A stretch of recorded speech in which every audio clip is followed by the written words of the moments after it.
बिस्मिल्लाहिर्रहमानिर्रहीम। अस्सलाम वालेकुम। जैकब न्यूज़ सां मां आहियां आबिद अली मंगरियो। पेश आहिनि हिन वक़्त जूं हेडलाइंस।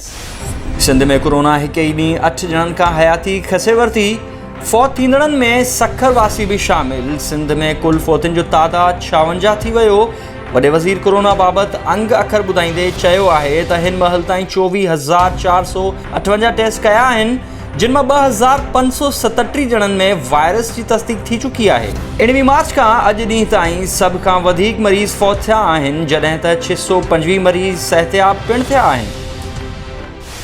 सूबाई वज़ीर इत्तलात ऐं बल्दियात सिंध सैयद नासिर हुसैन शाह पारां अब्बासी शहीद अस्पताल कराची जो दौरो।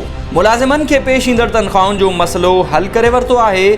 कोशिशूं करियूं पिया त तिबी अमले खे वधि खां वधि सहूलियत फ़राहम करे सघूं।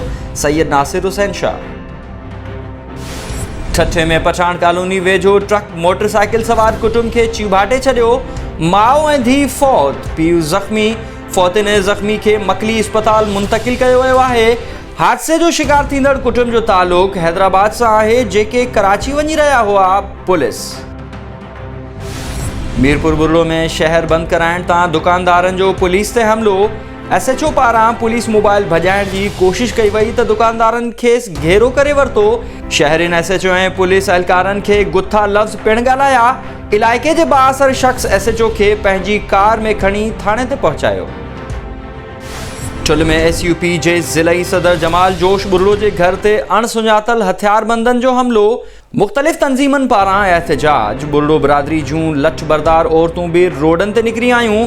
पुलिस ख़िलाफ़ नारेबाज़ी। जमाल जोश बुर्लो ठुल में क़त्ल थी वियल शहीद क़ाइमदीन सरकी जे क़ातिलनि ख़िलाफ़ मुहिम हलाए रहियो आहे, जंहिं सबबु खेसि धमकायो पियो वञे। पुलिस खे फ़ौरी तौरु नोटिस वठणु घुर्जे।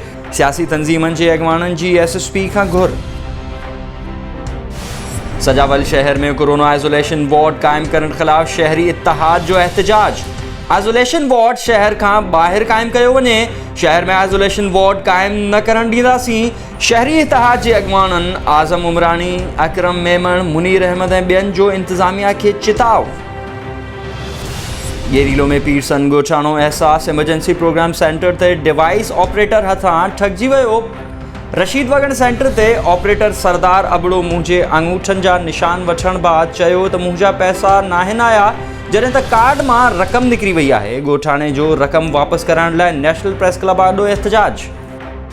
सजावल वेझो मीरपुर बठोरो रोड ते ॻोठ अहमद सूमरो ते पुलिस चढ़ाई ख़िलाफ़ ॻोठाणनि सदाम सूमरो ऐं हबीबुल्ला सूमरो पारां एहतजाज।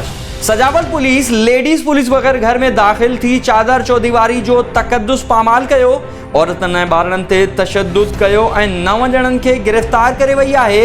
ॻोठाणनि गुज़िरियल ॾींहुं दुकान बंदि कराइण तां पुलिस पारां बदतमीज़ी करण ते पुलिस सां ॾंद चक कई हुई, जंहिं ते अॼु पुलिस पारां अहिड़ी सख़्त कार्रवाई कई वई आहे। मुतासिरनि पारां आला अख़्तियारनि खां नोटिस वठण जी अपील। ही हुयूं हेडलाइंस।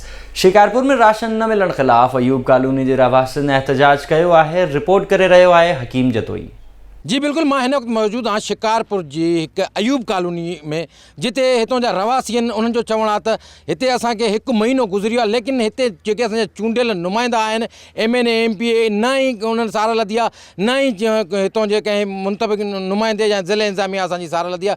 हिन जो चवणु आहे त 1 महीने खां वठी इहे वेठा आहिनि ऐं हिनखे राशन न मिलियो आहे ऐं राशन मनपसंदि माण्हुनि में विरायो आहे। अचो त हिन सां ॻाल्हायूं त हिन जो छा चवणु आहे। जीअं त मतिलबु महीनो थियो आहे, जा कोई लॉकडाउन लॻी वियो आहे त न राशन ॾियनि था, न असांखे रोज़ी करणु ॾियनि था।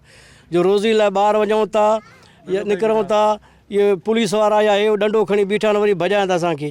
जो राशन नथा ॾियो, भला रोज़ी करणु था ॾियो असांखे। असां ग़रीब माण्हू काॾे वञूं, असां नंढा नंढा बच्चा आहिनि। राशन कोन मिलियो आहे, ॿाहिरि निकिरूं था त पुलिस वठे थी, मारनि था, बच्चा बुख मरनि था, असांजा कुझु बि नथा ॾियनि असांखे।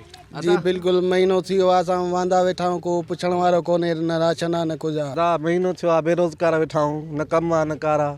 कोई बि हिते पुछण न सौदो ॼण आयो आहे, न कोई पुछण आयो आहे त अथव या न अथव। जी तव्हां हिननि जूं ॻाल्हियूं ॿुधियूं। हिननि जो चवणु आहे त जेके राशन ॾियण वारा आहिनि उहे पंहिंजे मनपसंदि माण्हुनि खे ॾियनि था।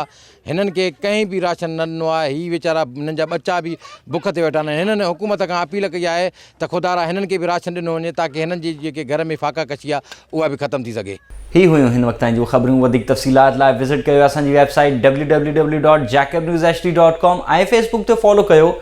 ॾिसंदा रहो जैकब न्यूज़, ख़बर खां हक़ीक़त ताईं।